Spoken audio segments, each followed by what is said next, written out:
We're going to pretend that we just met. Yeah. I'm Jason Eisenberg. I'm the community manager here at Office Depot. And we have Tracey Wallace. Thank you for joining us, Tracey. Yeah, of course. I'm Tracey. I'm the editor-in-chief over at BigCommerce, which is an e-commerce technology platform. You can, run your store from our technology, which is super cool. Right. And so it makes sense that we're talking about e-commerce today. As in our Depot Biz Chats, we like to focus on one theme at a time. And if you basically go through all of them, you should be able to start your business based on all the advice our experts have given. I'm really excited today to be with Tracey. As I always do a prep call, and I have to say I learned so much in our prep call that I was like, I don't know if we can do this in 30 minutes to an hour, but we're going to try. Yeah, we're going to run through things really, really quickly. Exactly. And there's a lot to cover in e-commerce. Lots. And if you have any personal questions, maybe you have a business and you're looking to shift it or get more activity online. More traffic, more right. Sales, more money. Any of those. Yeah. And you have a specific question, now would be a great time to do it. We open this up to a Facebook Live. So let me make sure Tracey's in this better. Hi. I was just in the corner. I liked it there. There we go. Now I'm backed up a little. I think I was a little too close to the screen. I'm like that sometimes. But Tracey, can you tell us a little bit about yourself before we get started on our on our subject? Sure, yeah. So like I said, I'm the editor-in-chief over at BigCommerce. I've been over there for about 4 years. I run their blog, essentially, and the blog, if you haven't ever been over there, teaches online businesses how to better run their business. So whether you are just getting started and need to figure out how to design a store, we talk about that. Whether you need to figure out how to drive more traffic, we talk about that. Whether you need to figure out how to convert more folks, we talk about that. We really service people from starting up all the way to, making 100 mil plus in revenue. And at that point, we're talking about operational efficiencies and back office stuff. Mm-hmm. But personally, small business or just business in general is something that's really, personal for me. So I grew up in a family. My grandfather back in 1956 started a cotton and pillow company. We sell cotton and pillows to a bunch of hotels as well as furniture makers throughout the South. My grandfather passed in 1999, and my mom and her 2 sisters took the company over. My entire life, everything that I have, my growing up, the economy that I kind of grew up in, influenced by my grandfather. And I also got to hang out with people talking about business all the time. I know very well that business does not end. There is no such thing as work-life balance. Work is life, life is work. It's all part of the same. I can't tell you how many family dinners have been interrupted over, business arguments, or how many, probably very important business conversations at work have been interrupted by, family personal things instead. It's all kind of one and the same. I also know as a result that growing a business is really hard. It took my grandfather until 1999 in order to turn about $1 million in revenue. These days, it's a lot easier. The internet is really helpful for that. But it's still really, really complicated. If anybody's listening and you're like, it is not easy to make $1 million online, I totally feel you. It's just easier than it used to be. But yeah, we can talk about some of the tools and ways to start driving traffic and more that's sales. A great idea. I love that you talked about your growing up, and I had the same experience. My grandfather started a company called Eisenberg Soups. I don't know. I have a soup. I don't know if you can buy them anymore. Yeah. Then my dad had a company when I was a kid called Van Gogh, The Art of Transportation, which was, first of all, dad joke pun to the max. It sounds like one of those new scooter companies. I told him that, if he created this 10, 15 years later, when there were apps available, it would take off. Right. This is what I mean by it's easier now. Right. It's easier for distribution and for people to find you now than it More was, resources, when people needed to look in the yellow pages. Right. So let's dive into how people will find you online if you have your e-commerce set up or if you want to set it up and get it going. So I want to start with literally just the definition of SEO. The definition of SEO. Okay. Well, so SEO is an acronym for search engine optimization. What is the definition of SEO? Or in your terms? In my terms, the definition of SEO is when somebody searches on, let's use Google as a baseline here. Amazon has SEO, eBay has SEO, and they vary for those platforms as well. But let's just focus on Google. When somebody goes to Google and types in a keyword or a search, say I want to wear, I want a suit for tall men. Maybe your grandfather's business would show up, right? That would be the goal. And ideally they would show up in that first 1 to 3 spots. And those are the non-paid spots. Those spots are really important because that's where most people click on Google. Google has a bunch of data for this. The problem with SEO is that it's really, really hard to get your site to rank in that 1 to 3. On top of that, Google doesn't tell you how to do it. Google is pretty cryptic about their algorithm in general. When you hear people say things like, this is like the definitive 100% way how you rank number 1 on Google, do not believe them. There is no definitive 100% way to do it. There's a lot of theories out there. We can talk about some of those theories here. Yes, that's next on the list. Amazing. So we're going to talk about some of those theories. Yeah, let's go over some of those theories. Let's do it. Yeah, let's go over some theories. You want me to start? Yes, please. Okay. All right. So first and foremost, one, for anybody, where to even begin? Product pages. I say let's start there. Okay. Data shows that by and large, most people going to e-commerce websites today, when they're searching on Google, they are landing on their product page, not their home page. This is a pretty big shift, right? Typically, people merchandise their home pages. They show a bunch of social proof, all these other people who like them, their coolest new products, whatever it is, right? For most growing brands, i.e., the brands that aren't really the big guys, who often can rank a little bit easier for those really short keywords, say like business suits, right? It's probably going to be a pretty established business suit retailer. You'd imagine maybe Nordstrom is going to show up there. But if you're starting up and you really want to get into that business suit space, you're likely going to want to be going after a little bit of a longer tail keyword. So longer tail keyword is just more words in that keyword. It's more like a phrase. So it would be something like, business suits for tall men, size 8. I don't know if that's how men's size, but we'll go for now. We'll say that is for now. In general, it seems, because you cannot say definitively, that Google seems to really, really like when somebody clicks on something that's in one of those top, even the first page, that somebody stays on that site for as long as possible, right? So they're looking at time on site. You can use Google Analytics to kind of look at this for your own company, right? So they're looking at time on site. They're also looking at clicks, right? Like, is somebody actually landing on this page and engaging with this page? Now, there's 2 main tactics for kind of how you can get people to stay on your page longer and get them to click on your page. One, more content. It's typically going to get them to stay on the page longer. They're going to start scrolling. They're going to start reading. Really nice images. All of that's really important as well. But you'll notice that vast majority of online retailers today are using videos on their product pages, right? Exactly. That's because they're clicking. That gets someone to click, right? And that is a signal to Google that that link that they've sent somebody to is a relevant link for that person. They have stayed on that page. They've engaged on that page. They've clicked something, right? So my advice for anybody out there trying to rank for some of those shorter, longer tail keywords is to build out your product pages like they are your home page. It needs to be like a landing page. So we just got cut off. We were in the middle of a great conversation about making your product page your landing page, or viewing it as such. Right. Which means you have a lot of landing pages within your... Well, so it depends. So some brands don't have that many products or SKUs, right? So that strategy seems to work really, really well for them. So imagine a lot of... there's this new thing called DNVBs, like rising DNVBs. I'm in the industry, so I use a lot of acronyms. But all DNVB means is digitally native vertical brand. And you guys, you know these.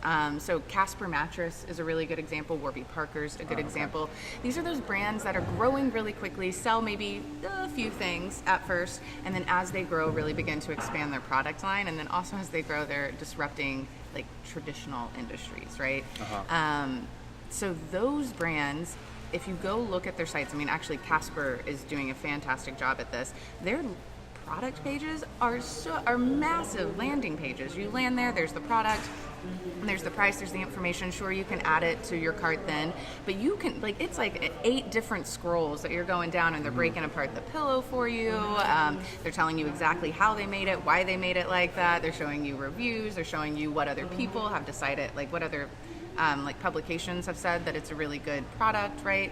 They're really turning that into if this is your first time with us, if you are like, this pillow looks cool, but I'm not sold yet, they are doing everything they possibly can on that landing page, on that product page, to convince you that no, you have landed in the right spot. No, we are trustworthy. No, other people do like this. No, we did think about how we made it and why we made it that way.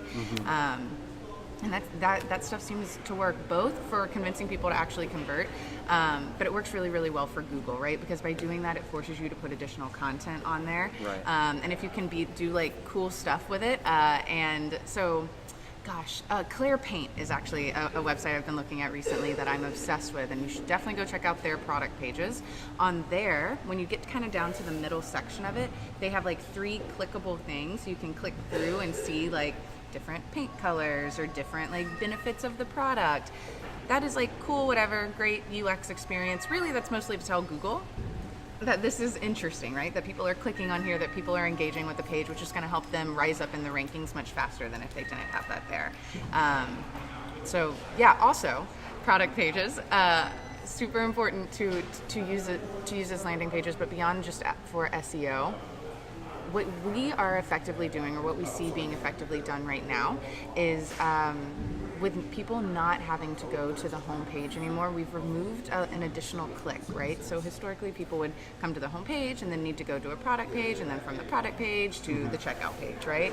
We've removed all of that. Oh, well, not we. Google is kind of effectively removing that, which is a good thing, right? Now people are landing on your product page and they only have one click to get over to checkout. Even better then, if you can figure out a way to create a page that is like everything in one, right? You land there, you can check out there, all in the same thing. The more clicks you have to get somebody to the ultimate goal, which is buying the product, the less likely they're going to be to do it. I mean, average conversion rates on the internet is like 2%, and that's on the first page, right? Like that's 2% of people will do the thing that you want them to do on that first page. Don't make them click anywhere else. The more clicks you have, the harder it's going to be to actually get them to pay you. Right. Any theories as to, why that would, so 2% is already pretty low, but that's, when you think 2%, it's low, but it's not really considering the volume of people that are going to your website. Well, if you have volume, right? So there's a lot of reasons why conversion rates are low. One is that there's a lot of options out there, right? Your brand is just one option out of, the probably 100 other brands that people are looking at, including going to Amazon and comparing prices. That's why it's so important on that page to put social proof and social reviews, to showcase that other publications have reviewed you, to talk about why you built a product in a certain way.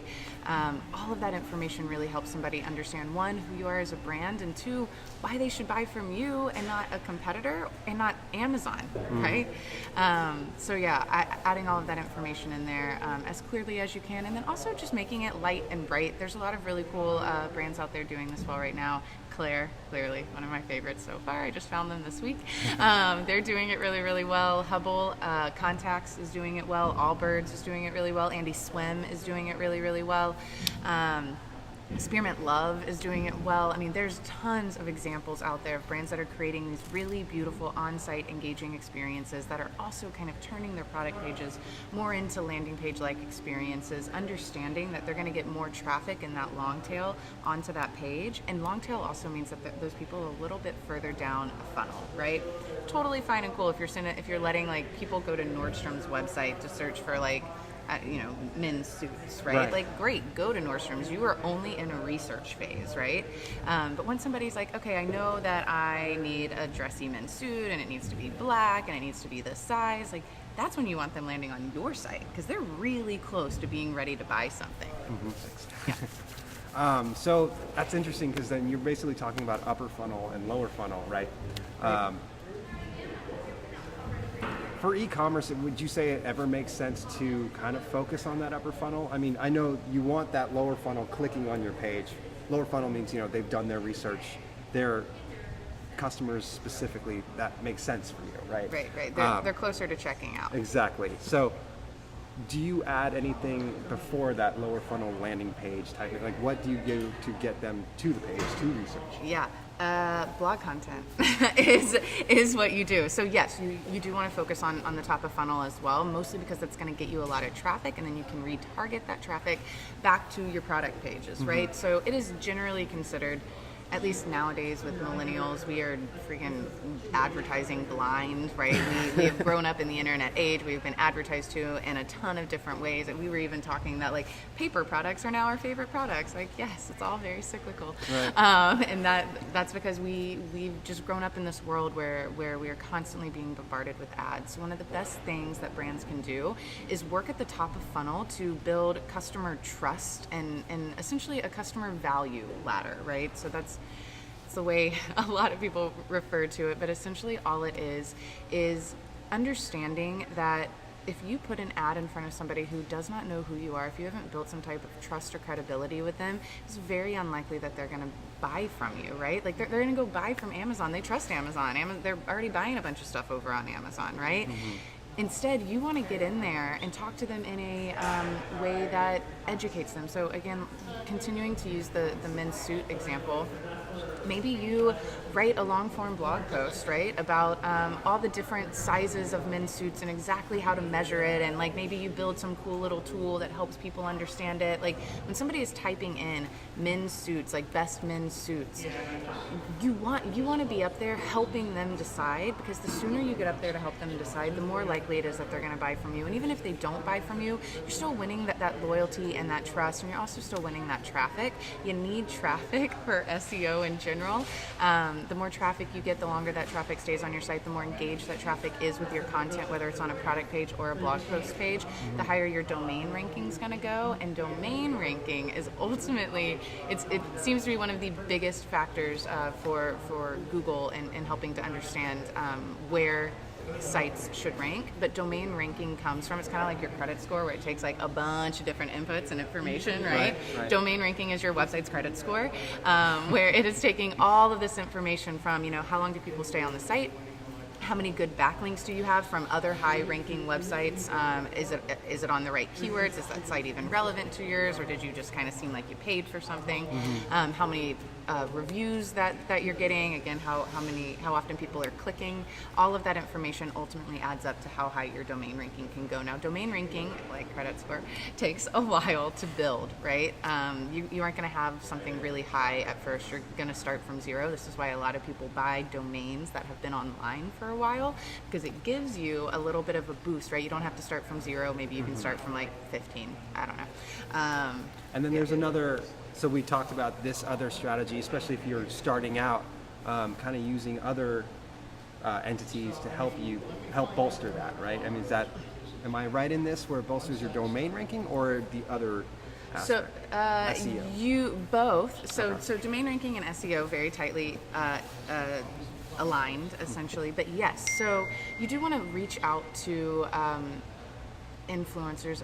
Influencer marketing is like the most annoying term right now on the internet, because it can mean a million different things. There's like influencer marketing with like, a Kardashian, and then there's like micro influencer marketing, which is often more effective, where you build communities. Anyways, what I'm talking about isn't necessarily that. It's working with online publications or blogs and trying to build an audience and a community of people who are willing to link back to your site on keywords that are super important and relevant for you. So I get that, like, begs the question, if I'm like thinking through how I'd write a blog post on this, it begs the question, how do you determine what keywords are really important for you, right? So I encourage you, whatever it is that you are trying to sell, to go online and just do a keyword research for men's suits. Great example, right?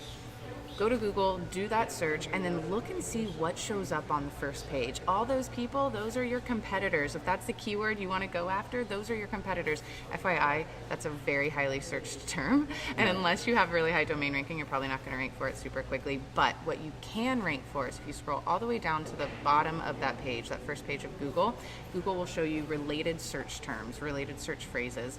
You want to go after those search terms, right? If people who are looking for men's suits are also looking for dressy men's suits and men's suits black, you want to start building those phrases and those keywords into your site, because, another theory, Google works off of keyword clusters, right? So if you type in if you're looking for something around men's suits, Google also understands that you are probably looking for a man's suit in a certain color and a certain size. And so it's going to start looking for websites who aren't just talking about men's suits, but who are talking about those additional details as well, trying to get you the absolute best result, right? Google's algorithm works essentially to provide the absolute best results for the people searching it, right? So the better the content is that you're producing, the more you're talking in depth about stuff, the more free value, the more education you give to people, the more likely you're going to start ranking really highly. But back to you need to get other sites to link back to your content. One of the ways that you do that, I wouldn't necessarily recommend reaching out to people and asking them to link to your product page because that's super transactional. People don't like transactional. That's not going to get you anywhere. It's like me coming up to you guys and being like, can you go buy me a Starbucks coffee? Like, no, I'm not going to do. Who are you? Right. Instead, you want to go up to people and say things like, hey, do you really like coffee? Like, I've heard that there's this really cool new kind. It tastes really good. I've heard some people like it better than almond frappuccino.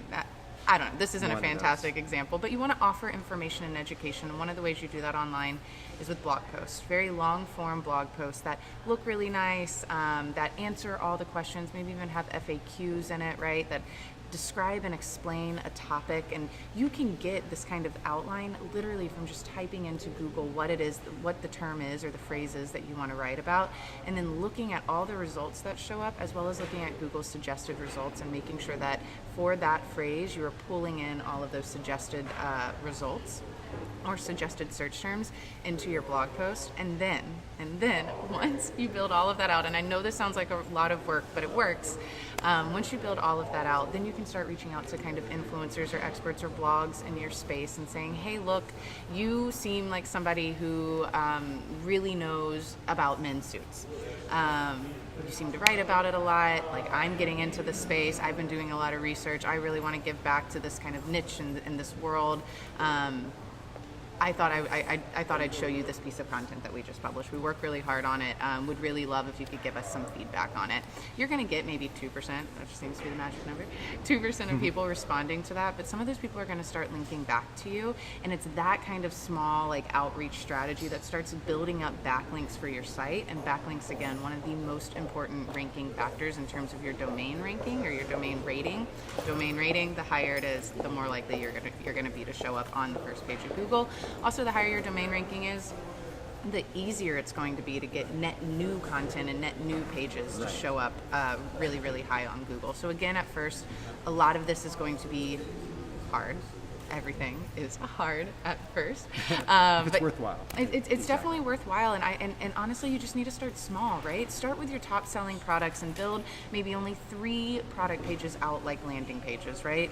Look at what the organic keywords are that are driving the most traffic for you, and build out a blog post that addresses that, right? Start getting even more of that traffic over to you. Look at what your frequently asked questions are, right? Build out blog posts for that kind of stuff, and start trying to rank for that. It doesn't have to be like all or nothing. You just have to start doing these small little things, start building a community, start building a network, and start building that domain ranking and value. Because here's the ultimate thing about SEO and why we have called this the most cost-effective way to grow your business, is because the better you are at SEO, the higher you show up in results, the less you have to pay for PPC, even potentially the less you have to pay for not really. Facebook ads people are going to continue to use. But especially with the holidays coming up, right? A lot of people are going to be paying a lot of money for keywords that you probably want to pay for, that you probably want to be showing up for. But you know who has a lot more money than you? Nordstrom's and Macy's. And they are going to bid on all of those keywords, and they're going to win. Just it's a money game. The way you can win is by ranking as high as you possibly can organically. Again, it's a lot of work. It's not free work, but it is a free placement, right? And you begin doing that work now. You begin by giving free, honest, valuable information, by producing videos and getting those onto your product pages, by writing long-form blog posts, by essentially handing out your expertise and really trying to win love and trust from local communities but also from net new people who are just finding you, and kind of whether or not they buy from you immediately, having them leave being like, wow, that site was really pretty, that site was really, like, they gave me the information I needed, now I know where to go next. And hey, maybe when I finally am ready to buy this, maybe I'm going to go there, maybe I'm going to buy it from them because they've given me a reason that Amazon didn't give me, that I'm sorry, I'm beating up on Nordstrom if anybody from there's watching. It's not on purpose. They've given me something Nordstrom didn't. They've given me some type of value that I was really looking for, and feel really, really grateful that I found. People like giving back in that way. Right, absolutely. And, trying to tie back into what you said earlier, it's a lot of work, right? It is a lot of work. Something I love to highlight in almost every Depot Biz Chat is, a lot of people start their business thinking they have 15 different hats. Right. And they do, usually. You do. They're all really pretty hats. They are pretty hats, but they get dirty if you work too much in them. So That's true. The point is, at some point, you're going to have to find a specialist. You're going to want to find a blogger. Right. You're going to want to find someone who knows Right. how to use SEO to their advantage, how to write with SEO in Right. mind. Right. Headlines, everything. It's not just headlines, but headlines, copy, Right. and even videos. Right. I've heard videos are hard. You can tell me if I'm wrong, but I've heard that subtitles on videos actually helps with SEO. It does. It does. Yeah. See, well, I don't know about SEO, but it does help in terms of people watching and clicking. What's fun about Okay, all that of works. us online is that our attention span is like that of a goldfish, which I'm sure everybody's heard.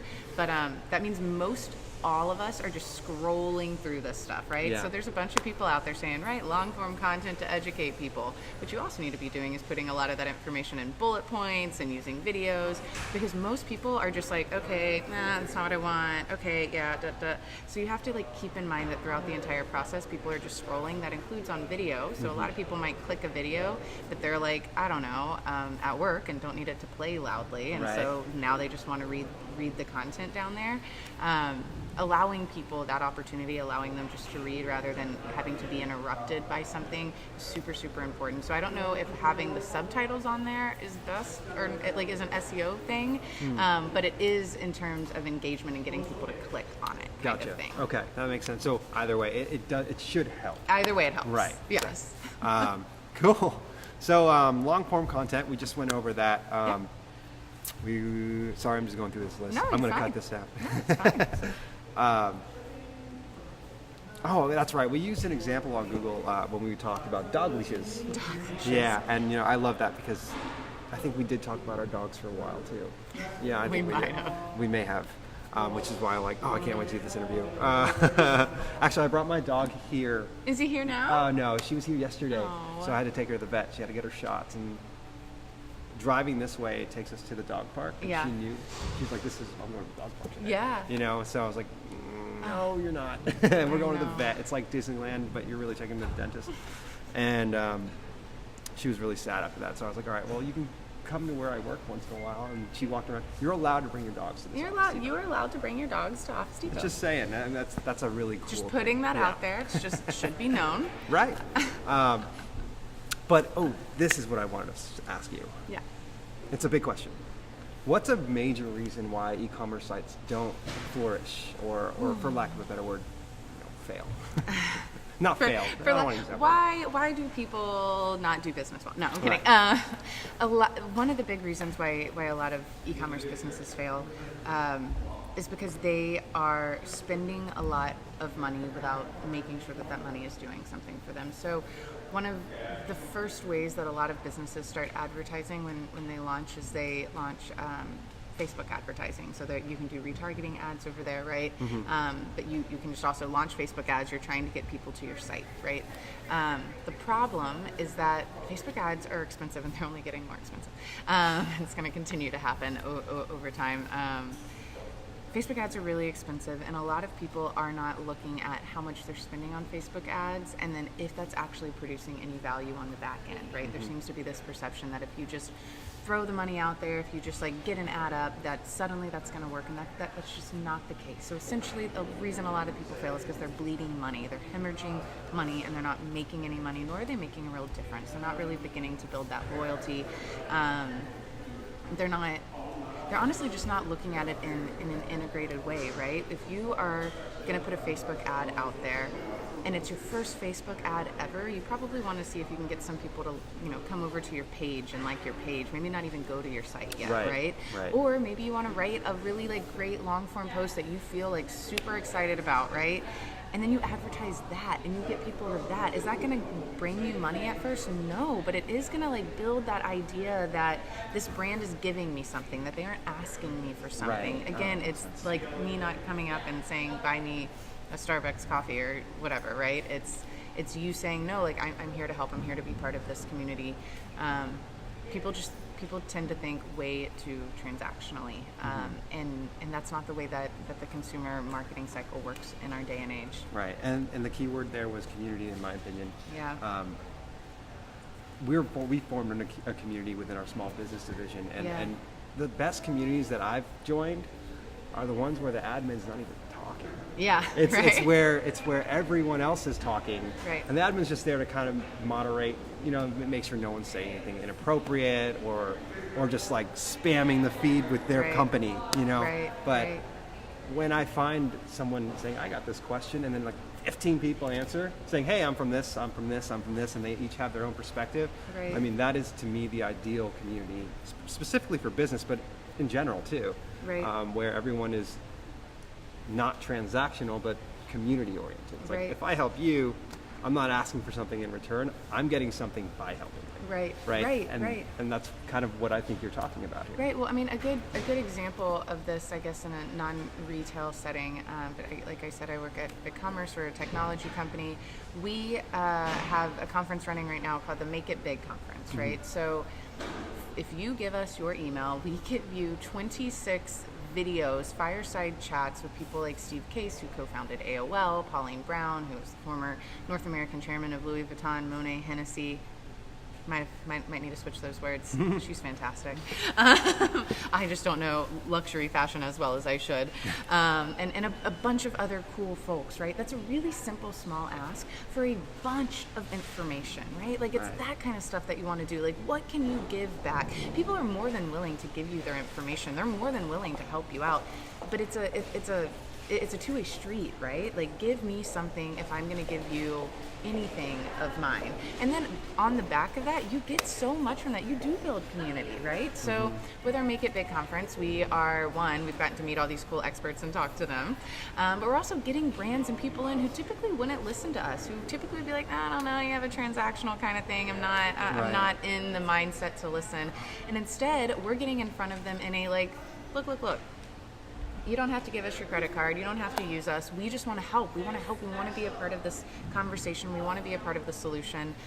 We want to show you that, we know a bunch of cool people and that we are willing to say, for no money, here's a bunch of really cool information, because it's hard, because growing a business is hard. And that stuff matters. Hitting people on their pain points, right? Where it's like, again, y'all know, growing a business, really hard. Right. That's a particular pain point that my company can talk about a lot, and then we can produce content and things around that to try to help people, right? To try to build a community, to try to show people you're not alone. Steve Case, the co-founder of AOL, really struggled. Like that's a thing to know, right? So that you don't feel it helps to know that, so that you don't feel alone, so that you don't feel like you're the only one out there that's just not making it. That is not the case. Most of you are probably doing a lot better than you think you were doing. You just aren't surrounded by the community that is there telling you, oh my God, when I was at your stage, I also almost failed, or I did this crazy thing. Like you were way ahead of me there, right? Right. So talking to people, building that community, very, very helpful. And absolutely. And I want to go back again. I like going back because it's just my thing. We talked about Facebook ads for a second. Sure. And like you said, you don't want to throw. Actually, in one of our latest biz chats, we had a speaker say, a lot of people, the important thing with marketing is to see it as an investment rather than an expense. Yep. And I really like that perspective. Yep. So when you are trying to use Facebook ads, and we're not really specifically talking about Facebook ads today, but I wanted to see if maybe you had some input. Sure. How would you use that Yep. as an investment versus an expense? Yeah. So my recommendation with people getting started on using Facebook advertising is to start as small as you can. to start with your local. So I live in Austin, Texas. If I were to launch a brand, I would probably target other people in Austin, Texas that already like brands that are similar to the brand that I'm trying to launch, right? And I would keep it within that like really small area, and I would make ads specific to the area, right? Also with Facebook, you need to change your ads out about every 3 days. I know that sounds really scary, but there are services and tools that can help you do that. I would create ads that would target that audience, and then I would watch which ads perform the best, right? Which ads are actually getting people to click over, which ads are people engaging with, which ads do people seem to not really like. That allows you to, one, just kind of start A/B testing without spending an insane amount of money. Really small niche audiences like that, you don't have to spend as much to get to them, right? If you just want to go after, everyone who likes men's suits on Facebook, like you're gonna spend a lot of money. And there's a lot of people really wanting to go after that audience, and you're probably not going to get a whole lot of them, right? What you really need to start doing when you start doing Facebook advertising is understanding and kind of honing your message, your advertising, your look and feel, right? Really begin understanding, okay, what works when I put it out in market? How long does it work for? When should I change it? Should I have a different message for people in Austin than I do in San Antonio? Should I have a different message for people buying this specific product versus this different one? So yeah, my biggest advice is start local. Also what that helps you do, because it is all about community, what that helps you do is if you can start local and begin kind of building that local audience, you can also start building local word of mouth. Word of mouth, that is the most cost effective way to drive business. It's just hard, right? The way that you do it is talking to people, right? It's going to places in local areas, getting your name out there in front of those folks. So if you live in a place like Austin or just in any city wherever you are, and you are wanting to launch Facebook ads for a net new business, start small, start local. And then start doing pop-up shops wherever you can, right? Holidays are coming up. What holiday bonanza is happening in your area that you can kind of have a small pop-up in, right? Start advertising to audiences to get them there. And then once they're there, say, yeah, I am the person that put that ad up. Did you like that ad? What did you think? This is a new thing we're doing. Tell me about this product. Like, people love giving their feedback, you guys. Like, you just have to ask them for it. And then after that, once you start understanding what that kind of smaller local market wants and really, really likes, then you can begin expanding, right? From Austin, maybe you go to Texas, and then from Texas, maybe you start doing Oklahoma, right? And you start over time adding more and more money to that budget because you know that budget's working. You know that the return on ad spend is actually showing up. If you are unsure of that, you should not spend a whole heck of a lot of money there. Right. Okay. And that's something I think I've seen personally is that excitement kind of takes over. Right. And you're like, oh, I just want to get everyone into this right now because it's such a great idea. And it might be a great idea. It might be an amazing idea. But if you just chuck it out there and use everything you have to get everyone to see it, you're maybe they see it, but that's as far as they may go. Right. And you have nothing else to use. Right. The herd mentality is real. So even in turn, if you are launching a business, yes, launch Facebook ads, start local, and then start using that local audience to build social proof up on your freaking product landing pages, right? Start using pictures from your events on the About Us or on your Instagram feed. Start really becoming that kind of community hub and center in a small localized way, because it's going to make it a lot easier for you as you grow to point to this other audience that already really likes you. You can say, look at this herd in Austin. The Austin herd really likes me. Like, hey, Dallas herd, maybe you should like me too, right? And you can do the same thing over and over and just kind of copy and paste. Everything that works ultimately is not scalable at first. The goal is to do the hard things, do the things that aren't scalable, win that love, win that audience, and then start scaling as you can hire people who can help. And what makes it even more powerful to me is that, let's say you start in the Austin and you get the Austin herd. Right. Well, that herd is going to have a lot of similarities to herds in other cities. Yeah. You should at least be looking for those similarities so you can actually find that herd in Dallas without having to spend much money or time or energy, because you've already spent all that energy and time to get that first herd, and you just want to replicate that, like you said, copy and paste. Right. Well, the herd in Austin probably has family members in Dallas or in somewhere in California, or maybe someone's going to move to New York, and now you have someone there who is part of this herd who's starting to spread word of mouth in the small other localized area. Like we don't need to be thinking about people as, you know, these stationary beings. They are on the, I mean, clearly we weren't talking about them like they were, but we don't need to think about them like that. They move, they talk to other people, they recommend things. So yeah, so building that herd, building that community is a really, really great place to start, and a really great way to save you money and make sure that your business isn't one of the however many that fail, right? Because they are hemorrhaging money. You don't want to do that. The worst thing about failing is that you lose a lot of money, and that's not the goal. Right. Well, we're almost out of time. You do a lot of things for BigCommerce, so I want to make sure that we don't eat up most of your day. Yeah. But I did want to touch on maybe one or two more things. Okay. Quickly, omnichannel selling. I think that's a buzzword too. Huge buzzword, and I wanted to get that one kind of locked in, Sure. so people can understand. Well, first of all, you're going to be using e-commerce, but you also have retail space potentially. I think this is a very important strategy now more than ever.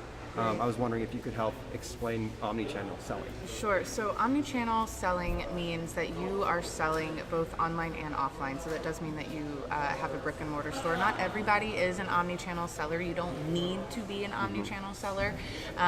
It can be helpful for growing brands. It can also be helpful for boutiques who have never launched an online store to get an online store, right?